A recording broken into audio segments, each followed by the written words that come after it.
WFM 91.7. And their families. I hope your day is going on well. You're welcome to the program Political Arena. All right, my name is Rose Yusuf Kaisar. All right, and of course, it's about 21 minutes to the top of the hour 12 right here on Women Radio WFM 91.7. All right, so today on Political Arena, we'll be discussing 10th National Assembly revisiting the gender bills. All right, so that's what we'll be talking about today on the program. Now, on December 15, 2021, the Nigerian Senate rejected for a second time the Gender and Equal Opportunities Bill designed to secure the rights of women and girls in the country. First presented in 2016, most male lawmakers contested its usefulness. Now, they argued that the Nigerian Constitution already clearly upholds the rights of all women. Now, on March 2nd, 2022, we have, lots of women, or rather, we had lots of women, of Nigerian women who gathered at the National Assembly to protest the rejection of these bills that guaranteed increased gender equality.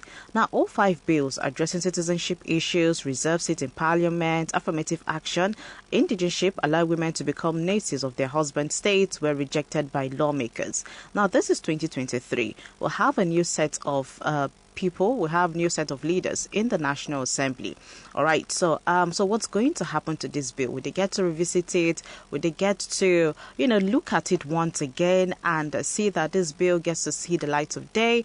Well, that's what we'll be talking about today on Political Arena. And to discuss this with me just in a few minutes is Ian Adomi, the Publicity Secretary, Young Women in Politics Forum, Cross River State. Good morning, Ian. Thank you very much for joining us. Ian, are you with us? Good morning. Hello.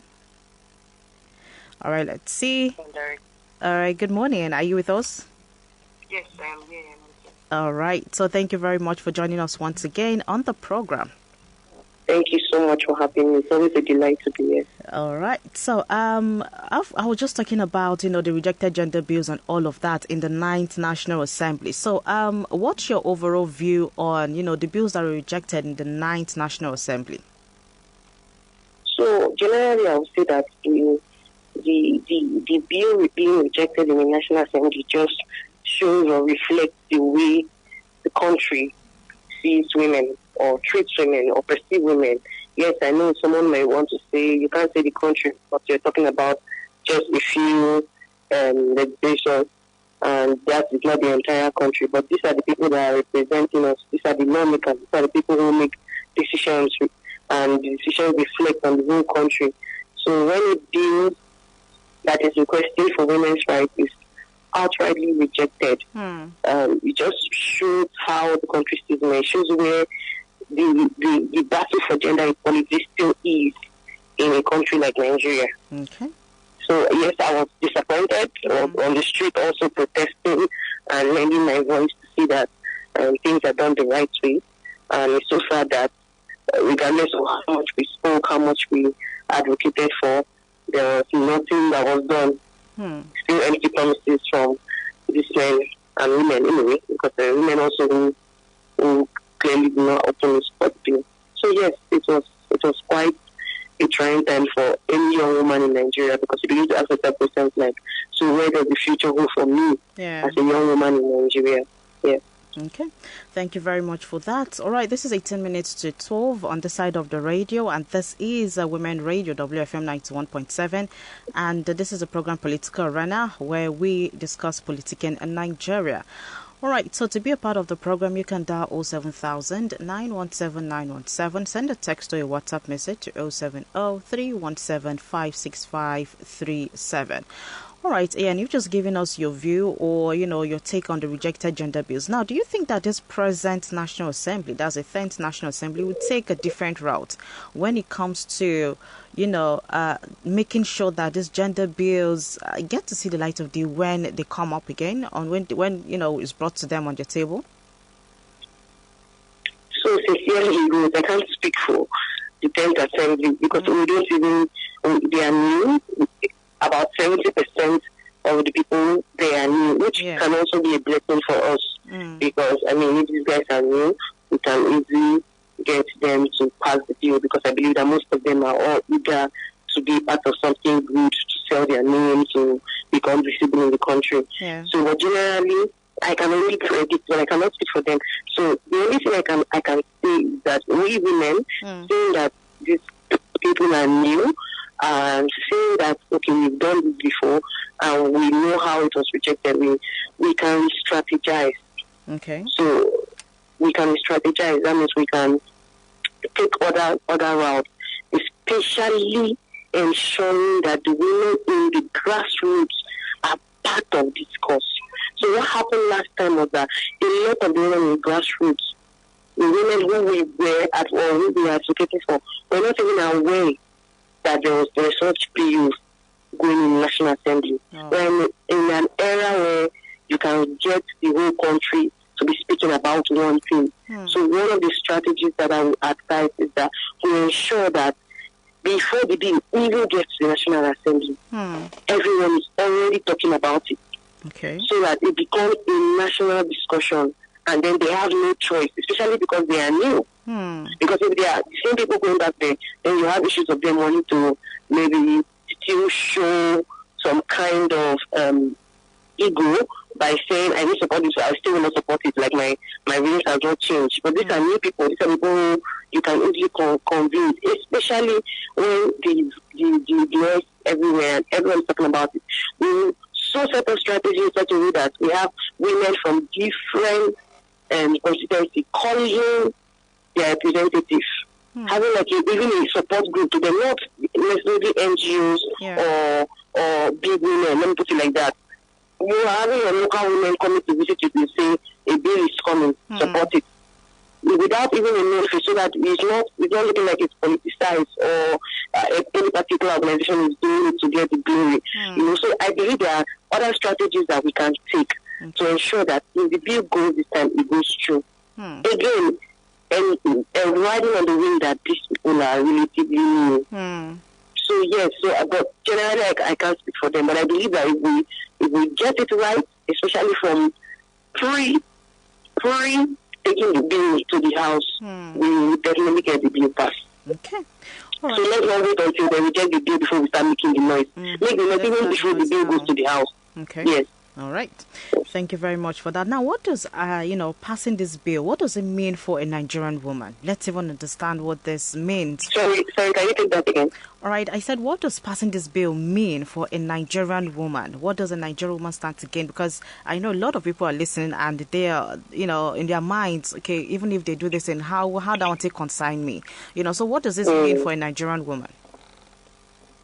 So the five gender bill for me, is a step in the right direction. It is, for me, for the first time, if this bill is passed in our nation, then women can only say, okay, we may not be the ones that were elected to office, but at least we are sure that our own rights is preserved. It also means that as a woman, you can boldly, the issues of during elections where you're thrown in the middle, you're not from your father's family state, you're not from your husband's state, has ended. It also means that if I decide to marry someone from any part of the world, my husband can become a citizen, just like a man who marries a foreigner, his wife eventually becomes a citizen. Means my husband can become a citizen. Means my children can become a citizen also of my country. So basically what it means is this part of this is securing the Nigerian woman's future, politically, economically, and all round. So basically, it's securing the woman's future. So no woman or even a man should say, I am not interested in the 5 gender bill. Maybe there's a way we say women, they demand for a lot of things. It may not affect you now, but until you find your wife, you find your sister, you find your daughter in the same position where because of one bill or because of one law or one policy, she cannot do something, then you realize that, it has finally come to me. So it's a bill for everyone, actually. All right. It's a bill for everyone. This is 12 minutes to 12 right here on Women Radio WFM 91.7. My name is Rose Yusuf Kaiser, and I'm together with Ian Adomi, the Publicity Secretary, Young Women in Politics Forum, all the way from Cross River State. And we're talking about the 10th National Assembly revisiting the gender bills. All right, so let's see. Now, Ian, what do you think about CSOs, gender advocates, and all women groups? What do you think we can do differently, to see that the bills this time around are passed, with this 10th National Assembly?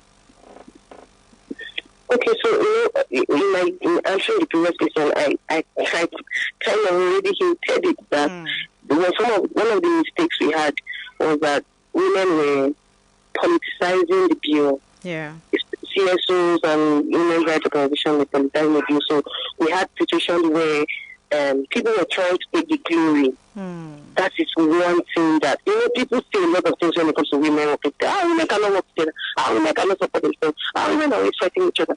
Those kind of conversations. And when, for the first time, we are coming together at that level, demanding and requesting for a passage of a bill, and we begin to display such attitude, it just confirms. You hear the main things like which women, is it the same women that cannot work together, cannot support each other? I'm going to give you an instance. It is really nothing related to what we are having this conversation, but I would like to say it anyway. When the current first lady was literally harassed by a senator, and he made a comment demeaning her in the National Assembly, openly when she was a senator. I'm talking about Senator Dino. No woman openly and hourly stood up and spoke in her favor in that same sitting, even before it became a crisis that conversation was everywhere. That is the kind of attitude that we need to change. So what CSOs and women rights organizations need to do this time, it is not, that's why I say that this time around, let it not even be anybody that is fronting, but the women in the locality. Let them own the bill. Let them be the one in the front line and pushing. Yes, organizations will have to be the one organizing and ensuring that these things are done. But organizations, women rights organizations, activists, they need to work together. If this bill is passed, regardless of whose name is written there, you are a woman, you're a women's rights organization, it's your glory. The truth is that if this bill is passed, even if my organization is not there, I will take the glory because it is my bill. So we should try this time around to work together without necessarily trying to be the one in charge or take the front line, take the full glory. And also, I think organizations this time around needs to ensure that good publicity is done, especially carrying the women in the grassroots along, because these are the people who you want to enjoy this bill. So if they are not even aware that there is a bill like that going on, there is a waste of time. So there are a lot of other strategies I could share, but because of time, I can't talk too long. Because of time, and I know today is quite busy for you. So I'll just take your last words on this and what you hope to see happen differently with this 10th National Assembly, in terms of the gender bills. What do you want to see happen differently? And then you give us your last words on this. So I'll just let you go from there. So basically, my last words would be that the National Assembly should please ensure that beyond playing politics, beyond proving a point, beyond showing masculinity. The reason I'm saying masculinity is because majority of the people in the house are men. So beyond showing masculinity, you need to remember that you're first a human being and you were all raised by mothers. You all came from women. This is no emotional blackmail. So someone will not say, she's trying to blackmail them. So because I came from a mother, I have to support the gender. No, it's the fact and it's the truth. So this time around, the National Assembly should ensure that they are raising, that there are women, there are girls, there are ladies everywhere in Nigeria. And we still have majority of the population in this country. So please, this time around, no more politics. Do what is right. No more politics, do what is right. Thank you so much, Ian, for being a part of our program today. Let me let you get back to your busy schedule. Thank you so much. All right. Have a great day ahead. Until we'll call you next time. Thank you. Okay. All right. Thank you. All right, so that's Ian Adomi, the Publicity Secretary of Young Women in Politics Forum, Cross River State. And I can tell you that they are one of the people who are in the forefront to see that these gender bills are passed, because at the end of the day, it gets to benefit not just her, it benefits not just her mother or, all the female people around her, but it gets to benefit you and I right now listening. It gets to benefit our mothers, it gets to benefit, all the females we have around, because this is one for us. All right, now this is a call and to urge the leadership of the National Assembly of Nigeria to have the gender bills represented and reconsidered to give women the much needed equal opportunity in every part of our society. Hopefully this is done as soon as it can be done. All right, so a very special thank you to our guest, Ian Adomi, Publicity Secretary, Young Women in Politics Forum, Cross River State, and to you also for being a part of political arena, and to, each and every one of you who tuned in this morning. Well, my name is Rose Yusuf Kaiser, and a very big thank you to our executive producer, Tomo Kiwale Shunaya. Join us again next week, Wednesday, where we'll bring you another interesting episode of the program, Political Arena, where we get to discuss politicking in Nigeria. But for now, I just ought to have a great day ahead. Do stay tuned to Women Radio. Coming up at 12 is the news. At 12:05, the program Big Question will commence. All right, stay with us right here on Women Radio, WFM 91.7. Good morning.